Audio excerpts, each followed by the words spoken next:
Think fast, Chuckle Nuts!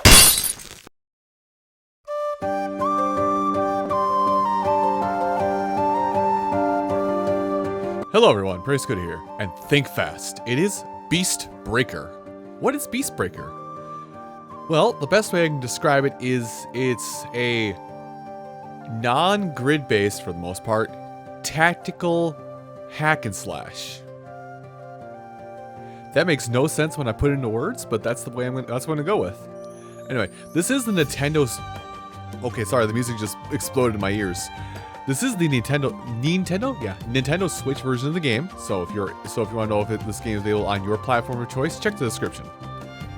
But with that said, let's hop into Beast Breaker. Also, I don't think there's any voice acting I have to worry about, but I should say, as we hop in, the Think Fast series, for anybody who hasn't seen it before, is basically I sit down with the game for 15 to 45 minutes, playing it as if I just opened it up from a physical package, giving you folks my thought of the day based on that time alone. I ask you to raise your sword. Beast outside your farm has cornered me. Without intervention, I may not survive. Please.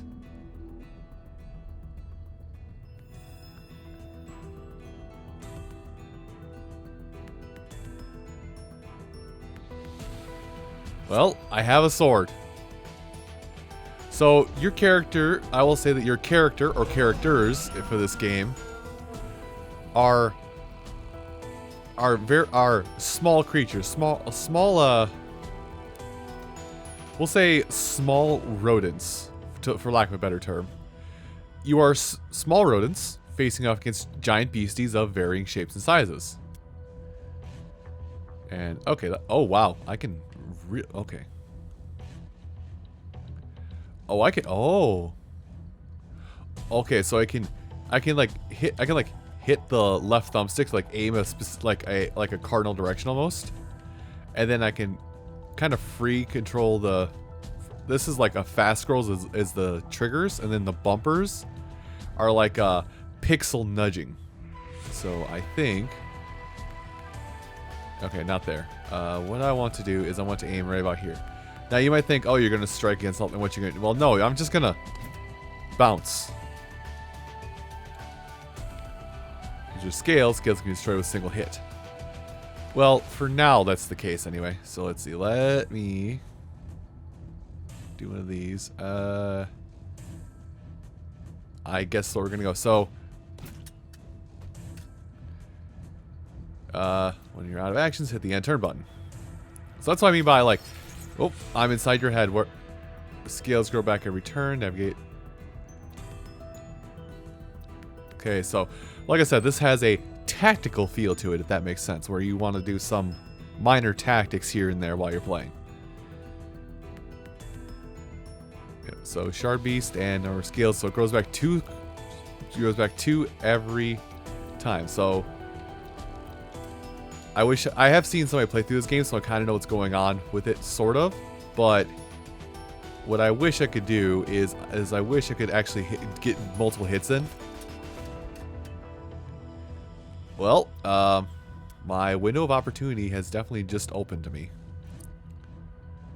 Can I wonder if I get the right trajectory on this, if I can just bounce back multiple times. Hold on. Let's try that. Oh, not enough. Oh, but at least I can do that. But yeah, this is how I am working on that. Where is my thing? There it is. I am working on destroying the core, but you won't let me stay inside long enough because of how this works. But yeah, it's basically all about, like, you know, using angles and trajectories to your advantage. Oh, I'm not going to hit anything that way. Dang it.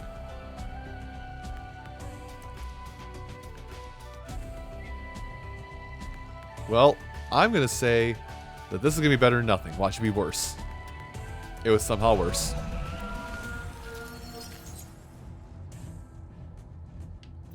Okay.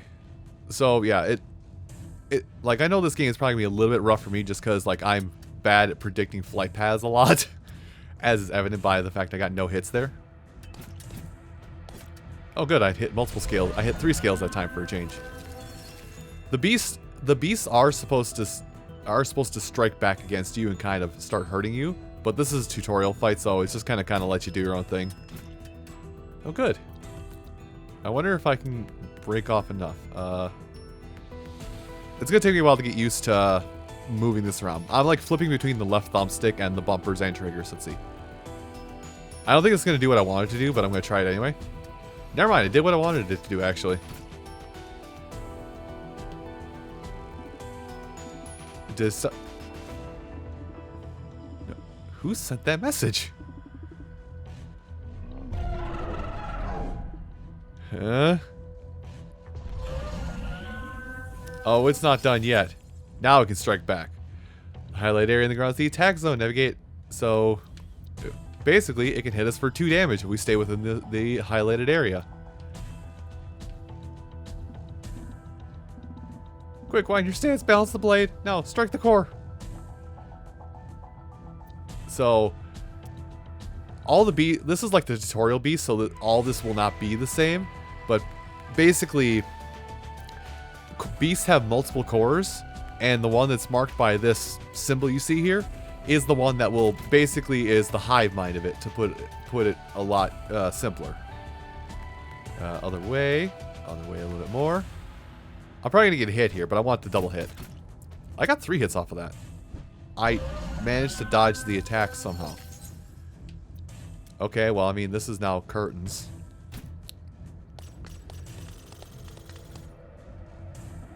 Kaboom! So that's what I mean. It's a tactical hack and slash of sorts. It wasn't me. Someone was in trouble.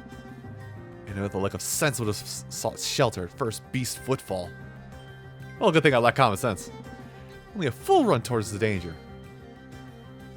They called for help. You got a good heart. We'll talk about my sword later. Right now, we need to get our tails back to the farm before we risk a rampage, or... Change of plans. We're talking about the sword now.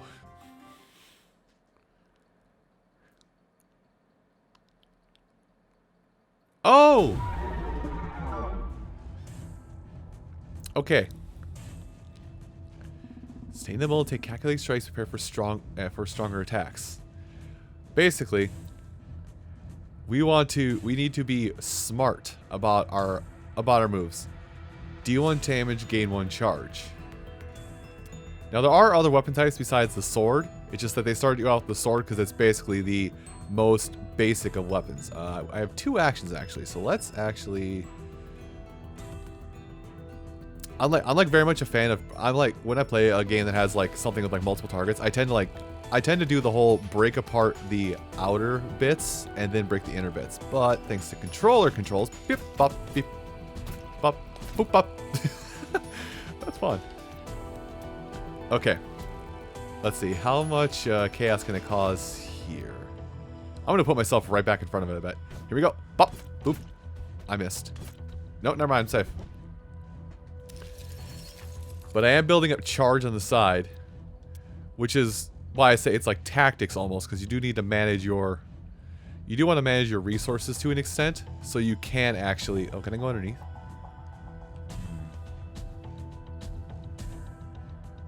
Run to the danger! That did something. Okay. You're all charged up. Now impale it with your sword point. So, get skill. On every step, while inside a scalar core. Oh wait, so I just go through everything? Oh, I just go through everything. Well, if that's my stopping point, and that's what I can do. Actually, can I do something a little bit dumb like this? Yep. Absolute misplay. I can't believe you've done this. So. That's why it has multiple cores, and why this game does a good job of explaining the tutorial. Just like, by the way, in this many turns, it's just gonna flatten everything you love and hold dear. So do something about that, would you? I want to try and be heading downwind if possible, before just to keep myself safe. I do realize I basically have 2 attacks to get that done.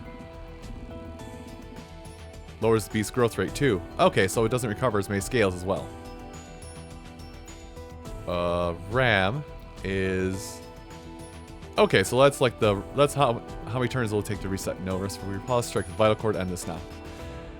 Well, at least starting out, I don't know how much more I don't know how much I'll be able to cover in this video, but I'll tell you right now, like I'll tell you right now that as you go along, you will be gathering up resources throughout your journey as well, and you'll use those resources to make different weapons. I'm going inside. Cap. Okay, that worked. I at least have a weakened core. Yeah, I have like a weakened core, so I can take care of that. This is so tempting. I've got the time. I'm gonna try it. Okay. Let's try and go up. Oh, I've reset the rampage and taken its grow down some more. You're not recovering a lot of scales every turn, it seems. Oh, so I see how Impale works. Like, the space I end on is what takes damage. Okay. Thankfully, I can cancel skills, too.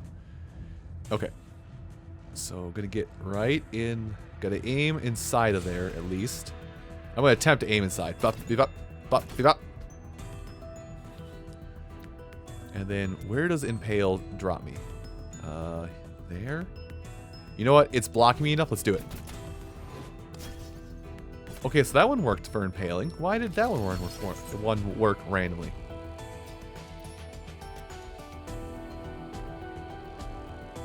Okay, well then I want my money back on this. Why did that not work?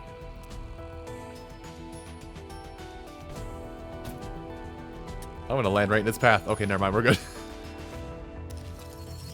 So yeah, I can tell you, like, this is fun, but I know that, like, my willy-nilly nature will work against me with this kind of game.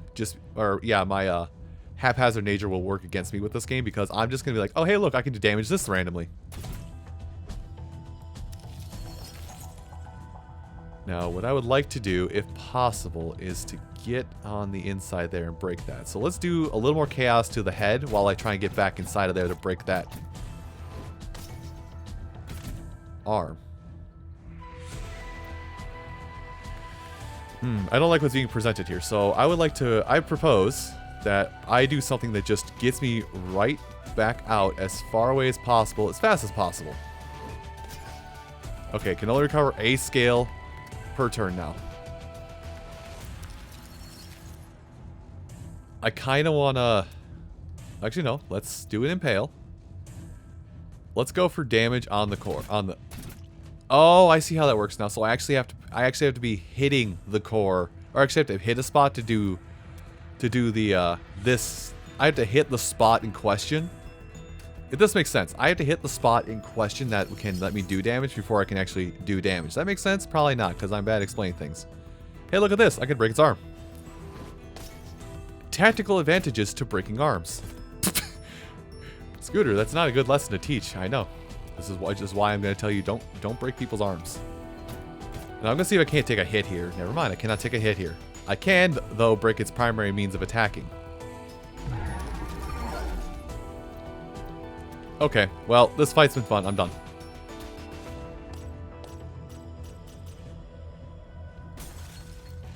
That's the materials I was just talking about. So yeah, as you do fights, you gain yourself materials to work with. And I don't know if their use is apparent immediately, but we'll find out in due time. See what comes taking risks? That cousin of yours is a bad influence. Oh, that glittering. I haven't seen motes like this since I was just a scrap of a thing. How did that beast get them inside it when the rest of the magic was chased away?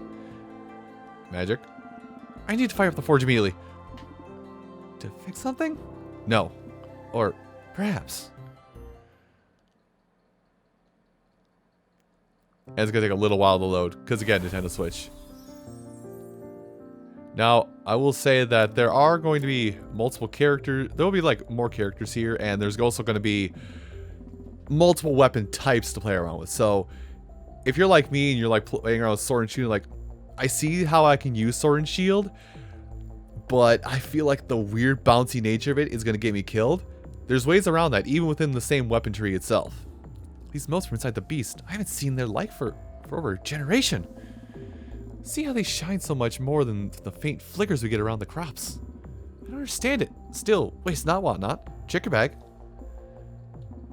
They've tangled into a spark already. Not surprised. Back before, we'd find one almost every time we went out wandering. The magic was that plentiful. They were always worth gathering up because sparks needed to be untangled. And if we help the magic flow, well, here, I'll show you what I mean. Well, just a second. I can't go to the cellar, so yeah. House seems empty now. It'll become less empty as time goes on.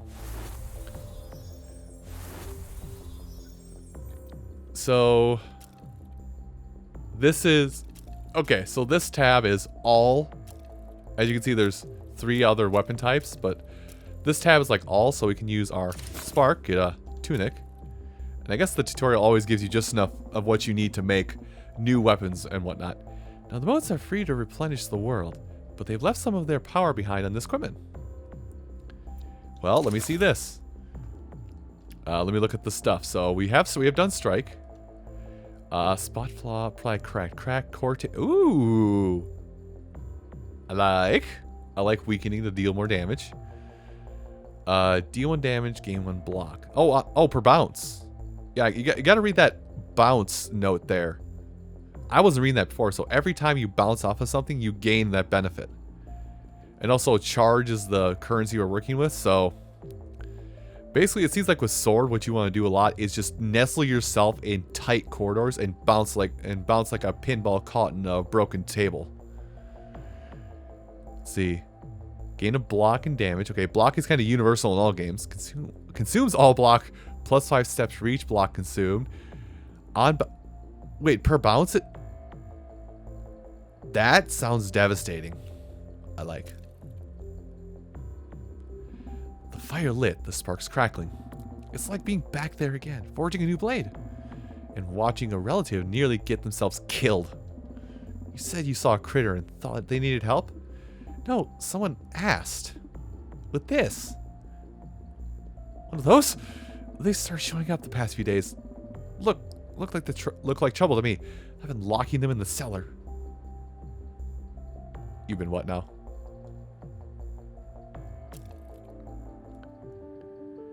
A whole box full. What's still moving? I think we can definitely... Oh. So, that renown level, like I said, I've seen somebody play this, so I can kind of briefly explain how the end game of this works, but you basically will take on quests or grind in not side quests or main quests in order to get renown, so you have reputation in the land, so you can learn more and more about why these beasts exist and why the magic is suddenly coming back with these beasts. You're grown now, and I'm well used to having warnings ignored, but I'll say it regardless. The world will always be filled with critters in trouble. I don't want you to be one of them. Even magic might still be out there. Take the better sword at least. No. Okay. So you can equip yourself, which always equip yourself, even if it doesn't have like a big boon. So more health, a bonus action tile. Bonus tiles are randomly assigned to a beast scale at the start of your turn. So basically, a flawed point. And take the shellcracker weapon, which we've already looked at. Now we get to go smash things up with better weapons. But, like I said,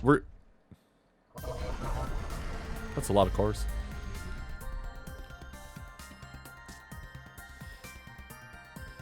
Rushing in heedlessly makes for a fool's flight. Tailor your attacks to the gear you've got.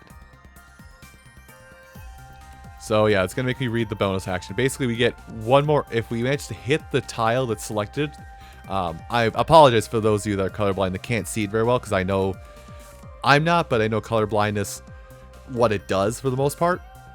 For anybody that can't see it because it's basically yellow on yellow, I watched these back in the day. Scooter netting, draw an arrow. That tile right there that the arrow is pointing at, that is the bonus tile right now. If you hit it during your 2 actions, you basically refund one of your actions with all the benefits you put into that action. So we need to generate charge, and I want to generate that charge by going a little crazy inside of here.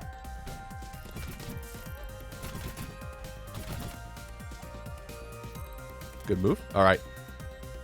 Now then, other way. Oh, swing around this way, Skipper.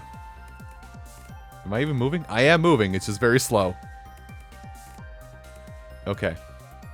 Yeah, I'm inside.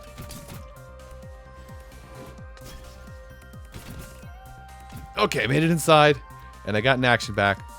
So how about I strip away some of these extra parts and try and do a little bit of material farming. And I failed spectacularly and even gonna get hit. Ow, hit. Now what I probably... Oh. Use your shield. Yeah, it was actually kind of... That was half my thing. But I'm going to do that afterwards. Or maybe I should do that now. Because I need to... I want to get inside of there and get at that moat so I have additional resources. But I think right now what I'm going to do is I'm going to heed Granny's advice. Can I? Okay, no, the D-pad doesn't do anything. Let's just do this now. There, I have 11 block. That's actually pretty good. I want to get at that moat, but I'm nowhere near it. All right, you know what? Reckless abandon for a little bit. Okay, an additional action. Perfect. Now, can I do something that'll get me up there at that moat? This is probably not going to work, but I have the defense to take a hit. Case in point. Actually, I'm probably done using defensive charge now for a bit.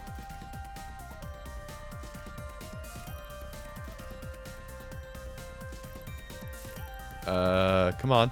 Why doesn't that arrow turn? Fine. I'll wheel it down this way and just throw myself in with reckless abandon.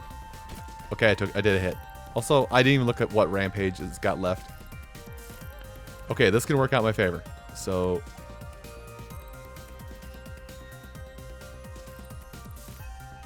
do one of these. Okay, nothing happened.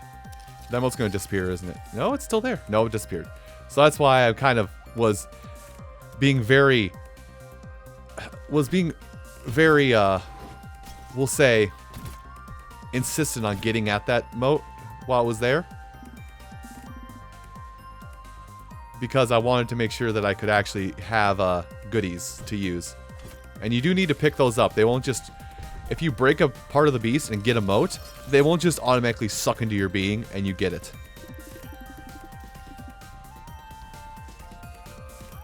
Oh, definitely could channel into a shield bash. Oh god, I could channel into a shield bash. It's triple? Can I have? Yeah, I have over triple my normal charge distance and I'm already bouncing around like a pinball. But I also want to break more parts of this beast. Right, use the tools given to you, Scooter. What? Up. More actions. Let's build up a little more charge here first. Now that everything is open, what say you to going a little crazy? You know, that's just crazy enough. I'm still going, by the way. I haven't... Whoops.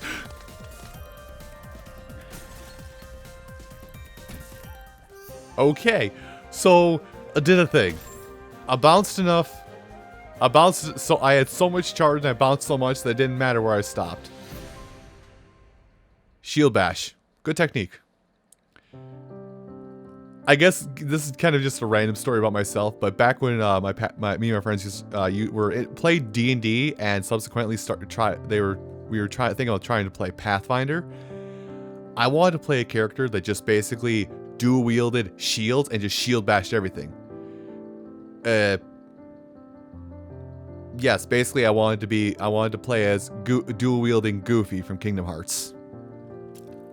Hi Granny, I'm back. No? Crafting? Alright, I can craft something new. Ooh, let's look at that. So strike is still the same. The enrage. On bounce, deal 2 damage. On core bounce, add 4 taunt. If this is the first bounce, increases attack by 2. Oh, so if I hit the core with the first strike, I get more attack. Nice. The rampage of the beast would increase permanent effect. The rampage of the beast is increased by 1, and the rampage counter does not go down. Oh, so taunt is a good skill. Gain 6 blocks. That's not a bad skill at all, actually. I like that. And retaliate, gain 1 retaliate. When the beast lands an attack on you, deal damage equal to its attack. Oh. Okay, so I like that. I like retributive damage. But if I hit... Okay. So I think actually with that, I've shown it's a very light touch. Like there is a lot to this game, oddly enough. I have just barely scratched the surface. But if you are interested in Beastbreaker, want to know what platforms it's available on, how much it will cost you, anything like that, you can find all of that in the description down below. But that's it for me for now. Everyone, thank you so much for watching this and this reactions to Beastbreaker. And I hope you'll come back when I'll react to a new title for the very first time. You folks have a great rest of your day, and take care.